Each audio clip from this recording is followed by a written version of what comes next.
Good morning dear students. आज हम enthalpy के विभिन्न प्रकारों के अंतर्गत दो प्रकार की एंथैल्पीज के बारे में अध्ययन करेंगे। पहली एंथैल्पी है एंथैल्पी ऑफ फॉर्मेशन यानी संभवन एंथैल्पी, जिसको हम विरेचन एंथैल्पी भी कहते हैं। ये संभवन एंथैल्पी क्या होती है? किसी भी पदार्थ के एक मोल का उसके अवयवी तत्वों यानी उसके कंस्टिट्यूंट एलिमेंट्स की सहायता से बनाने में जो एंथैल्पी में परिवर्तन होता है उसे ही हम एंथैल्पी ऑफ फॉर्मेशन कहते हैं। ओके, यदि अभिकारक एवं उत्पाद यानी रिएक्टेंट एंड प्रोडक्ट दोनों ही 298 केल्विन तापमान एवं एक बार दाब पर लिए जाते हैं तो एंथैल्पी में होने वाले परिवर्तन को हम मानक संभवन एंथैल्पी या मानक संभवन ऊष्मा स्टैंडर्ड एंथैल्पी ऑफ फॉर्मेशन या स्टैंडर्ड हीट ऑफ फॉर्मेशन, जिसका सिंबल है वो है डेल्टा FH0 है। ओके, जैसे हमने एक अभिक्रिया ली है यहाँ पर। इस अभिक्रिया में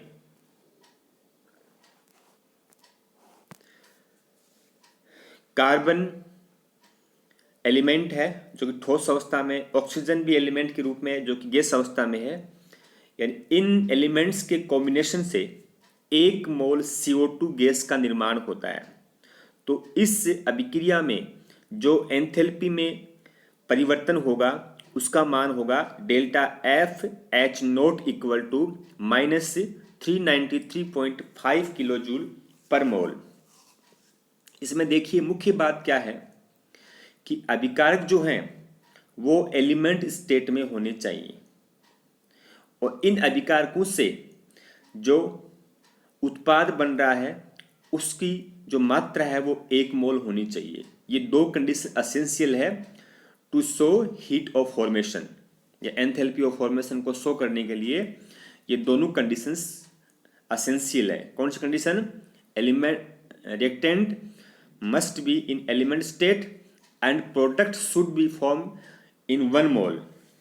ओके, तत्वों की जो मानक संभवन एंथैल्पी है, स्टैंडर्ड एंथैल्पी ऑफ फॉर्मेशन है, वो शून्य मानी गई है। ओके, क्योंकि हम जानते हैं कि कुछ एलिमेंट्स की जो स्टेट है वो डिफरेंट टाइप की होती है, यानी वो सॉलिड भी है या लिक्विड भी है या डिफरेंट एलोट्रोप्स में है। तो हम कुछ एग्जांपल ले रहे हैं, जैसे O2 गैस अवस्था में है, ब्रोमीन जो लिक्विड स्टेट में है, आयोडीन किस में? सॉलिड स्टेट में है। कार्बन का जो एलोट्रोप है ना, ग्रेफाइट, नोट ए डायमंड, हीरा नहीं, कौन सा एलोट्रोप है? ग्रेफाइट वाला। और सल्फर जो है ना S8, वो रोम्बिक है, मोनोक्लिनिक सल्फर नहीं है, रोम्बिक सल्फर है। इन तत्वों की इस अवस्था के लिए जो मानक संभवन एंथैल्पी है वो शून्य होती है। इसकी मुख्य बात क्या है, आपको ध्यान क्या रखनी है अपने को? यदि Br2 ब्रोमीन किस स्टेट में है, यदि हमने गैस में ली या सॉलिड में ली, तो उस कंडीशन में जो एंथैल्पी में परिवर्तन है वो क्या है? शून्य नहीं होगा। आयोडीन भी यदि क्या ली हमने, गैस अवस्था में ले ली, वेपर्स में ले ली, तो भी मानक संभवन एंथैल्पी का मान क्या होगा? शून्य नहीं होगा। और डायमंड, कार्बन का अपरूप कौन सा अपरूप है? डायमंड है या फ्लोरीन है, उसके लिए जो मानक संभवन एंथैल्पी उसका मान शून्य नहीं होगा। और सल्फर किस स्टेट में है, यदि मोनोक्लिनिक है या वेपर स्टेट में है, तो उसके लिए भी मानक संभवन एंथैल्पी का मान शून्य नहीं होगा। इसलिए हमें ध्यान रखना है कि जो हमने स्टेट लिखी है वाली, ये सारी स्टेट्स है, इन स्टेट्स के लिए ही, इन एलिमेंट्स के लिए मानक संभवन एंथैल्पी का मान शून्य होता है। निम्न अभिक्रिया में दर्शाई गई मानक संभवन एंथैल्पी, मानक एंथैल्पी जो है यानी H2 लिक्विड के निर्माण की जो है वो मानक संभवन एंथैल्पी नहीं है।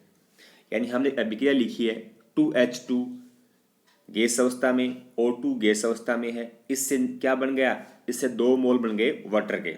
तो डेल्टा एच नोट जो है वो -571.6 किलो जूल पर मोल है। अब देखिए इसमें क्या है, इसमें जो डेल्टा एच नोट शो हो रही है ना, ये क्या है, ये मानक संवहन एंथैल्पी नहीं है।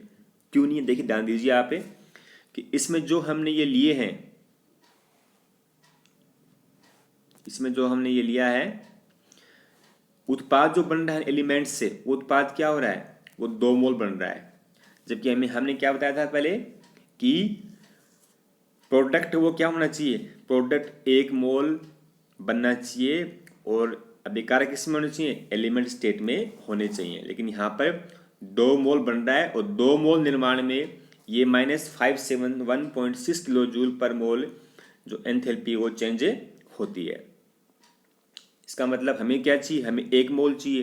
तो 1 मोल H2O निर्माण के लिए मुक्त ऊष्मा का मान क्या होगा, वो होगा -571.6/2 हो जाएगा। उसका आंसर कितना आएगा, -285.8 किलो जूल पर मोल होगा। ओके, तो ये 285.8 किलो जूल है, यही H2O निर्माण के लिए संभवन एंथैल्पी, मानक संभवन एंथैल्पी होगी। ओके, तो हमें बात ध्यान रखनी मुख्य कि जो उत्पाद बन रहा है वो 1 मोल ही बनना चाहिए। अभिकारक किस में होने चाहिए, एलिमेंट स्टेट में होने चाहिए। अभिकारक इसमें क्या है, एलिमेंट स्टेट में ही है, H2 है एलिमेंट स्टेट में है, ऑक्सीजन भी क्या है, एलिमेंट स्टेट में है। लेकिन बन क्या रहा है, 2 मोल बन रहे हैं। इसी प्रकार देखिए अब यह अभिक्रिया है कैल्शियम ऑक्साइड, ठीक है ना। कैल्शियम ऑक्साइड कौन सी स्टेट में है, सॉलिड में है, प्लस CO2 किस में है, गैस अवस्था में। इससे क्या बन रहा है, इससे बन रहा है कैल्शियम कार्बोनेट ठोस अवस्था में बन रहा है। अब देखो अभिकारक तो क्या बन रहा है, अभिकारक जो है हम ले रहे हैं वो किस में है, एलिमेंट स्टेट में नहीं है। लेकिन जो उत्पाद बन रहा है वो क्या है, 1 मोल बन रहा है। अब इसमें जो डेल्टा FH नोट लिखी है हमने -178.3 किलो जूल पर मोल है, ये वास्तव में क्या है, ये इस कैल्शियम कार्बोनेट निर्माण की संभव एंथैल्पी नहीं है। क्योंकि कैल्शियम कार्बोनेट के 1 मोल का निर्माण है वो तत्वों से न होकर कंपाउंड्स कौन से हैं, कैल्शियम ऑक्साइड और एवं कार्बन डाइऑक्साइड से हुआ है। इसलिए जो डेल्टा FH नोट का मान है ये वास्तव में मानक संभव एंथैल्पी नहीं है। ओके, तो दूसरी जो एंथैल्पी हमारी है वह दहन एंथैल्पी, एंथैल्पी ऑफ कंबशन। दहन में जो एंथैल्पी परिवर्तन होगा ना वह दहन एंथैल्पी। अब ये क्या होती है, किसी पदार्थ के 1 मोल को पूर्णतया, किसी पदार्थ के 1 मोल को कंप्लीटली ऑक्सीकृत करने में होने वाले ऊष्मा में परिवर्तन या एंथैल्पी में परिवर्तन को उस पदार्थ की दहन एंथैल्पी डेल्टा CH कहते हैं। C यहां पर क्या है, कंबशन है कहते हैं। मानक अवस्था क्या है, मानक अवस्था क्या मानी गई है, मानक अवस्था मानी गई है 298 केल्विन टेम्परेचर और 1 बार प्रेशर है। तो मानक अवस्था पे जो दहन एंथैल्पी में का मान होगा वो क्या कहलाएगा, मानक दहन एंथैल्पी डेल्टा CH नोट कहलाएगा।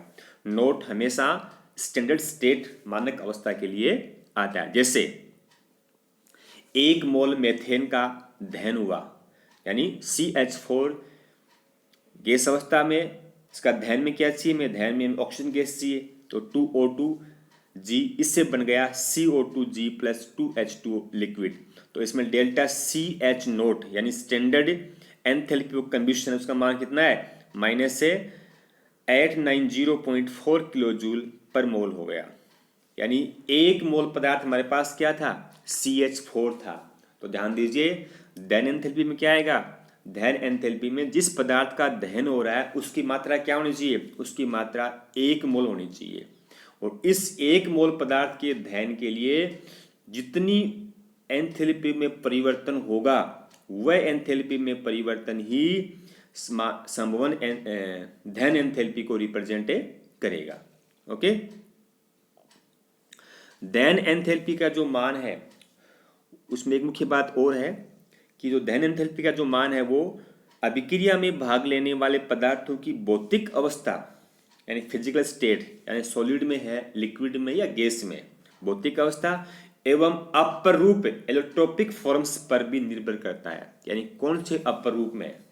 जैसे हमारे पास एग्जांपल है कि 100 डिग्री सेंटीग्रेड पर H2 की दहन ऊष्मा कितनी है? माइनस से 58.48 किलो कैलोरी है, जबकि 25 डिग्री सेंटीग्रेड पर इसका मान कितना हो जाता है? इसका मान हो जाता है -68.3 किलो कैलोरी हो जाता है।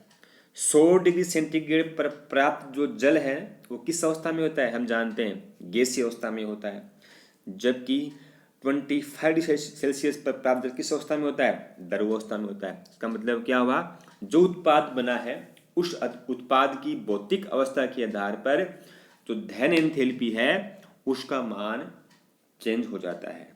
ओके। कार्बन के दो अपरूप हम जानते हैं, एक तो हीरा है, डायमंड है, दूसरा क्या है? ग्रेफाइट है। इन दोनों एलोट्रोप्स की जो दहन एंथैल्पी है उसका मान भी क्या होता है? डिफरेंट होता है। जैसे कार्बन किस रूप में है? हीरे के रूप में, डायमंड के रूप में है, तब उसकी जो दहन एंथैल्पी का मान कितना है? देखिए आप इस अभिक्रिया में डेल्टा सी एच का मान कितना है? -94.18 किलो कैलोरी आया है। जब कार्बन किस अपरूप में है? कार्बन जब ग्रेफाइट में है तब कितना है इसका? -93.73 किलो कैलोरी आया है। तो आप देखिए एलोट्रोप्स चेंज हुआ तो दहन एंथैल्पी का मान भी क्या हो गया? चेंज हो गया। इसका मतलब क्या हुआ? दहन एंथैल्पी का मान है वो पदार्थ की भौतिक अवस्था एवं तत्वों के एलोट्रोपिक फॉर्म्स पर डिपेंड करता है। अब दहन ऊष्मा का जो एक्सपेरिमेंट द्वारा हम कैसे इसको डिटरमाइन करेंगे वो पढ़ेंगे, ठीक है। दहन ऊष्मा का जो प्रायोगिक निर्धारण है वो बम कैलोरीमीटर द्वारा किया जाता है। ओके। बम कैलोरीमीटर की में खास बात क्या होती है कि इसमें जो आयतन है, आयतन वो स्थिर रहता है, वॉल्यूम क्या रहता है? कांस्टेंट रहता है। और चूंकि हम जानते हैं कि जब वॉल्यूम कांस्टेंट होता है तो जो ऊष्मा में जो परिवर्तन होता है, यानी जो ऊष्मा हम ज्ञात करते हैं वो ऊष्मा क्या कहलाती है? वो ऊष्मा डेल्टा ई कहलाती है, यानी आंतरिक ऊर्जा में परिवर्तन, या QV कहलाती है। यानी स्थिर आयतन पर किसी भी अभिक्रिया के लिए ज्ञात की गई जो ऊष्मा में जो परिवर्तन है वो आंतरिक ऊर्जा में परिवर्तन के रूप में अभिव्यक्त किया जाता है। इसलिए क्या करेंगे हम? बम कैलोरीमीटर में हम डेल्टा ई या QV का मान ज्ञात करेंगे, ठीक है। माना कि बम कैलोरीमीटर की ऊष्मा धारिता, हीट कैपेसिटी कितनी है? C है। लिए गए पदार्थ का द्रव्यमान जो है वो W है और उस पदार्थ का जो मॉलिक्यूलर वेट है वो कैपिटल M है। यदि T1 एवं T2 कैलोरीमीटर व जल के प्रारंभिक व अंतिम तापमान हो तो 1 मोल पदार्थ की जो दहन ऊष्मा है, दहन ऊष्मा कौन सी होगी? बम कैलोरीमीटर में डेल्टा ई होगी, ठीक है ना। तो जो डेल्टा ई का मान क्या हो जाएगा? डेल्टा ई का मान हो जाएगा T2 - T1 M/W। यानी इस फॉर्मूले से हम बम कैलोरीमीटर के में प्रेजेंट 1 मोल पदार्थ की दहन ऊष्मा एट स्थिर आयतन पर यानी डेल्टा ई का मान ज्ञात कर सकते हैं। और इस डेल्टा ई के मान के आधार पर हम डेल्टा एच और डेल्टा ई जो संबंध है उसके द्वारा हम डेल्टा एच का मान ज्ञात कर सकते हैं। तो स्थिर दाब पर जो दहन ऊष्मा होगी डेल्टा एच का मान हम निम्न समीकरण से ज्ञात करते हैं। डेल्टा एच इक्वल टू है delta E plus delta NG/RT। Okay.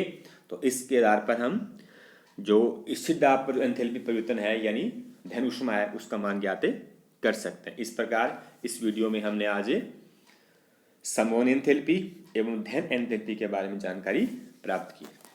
Thank you.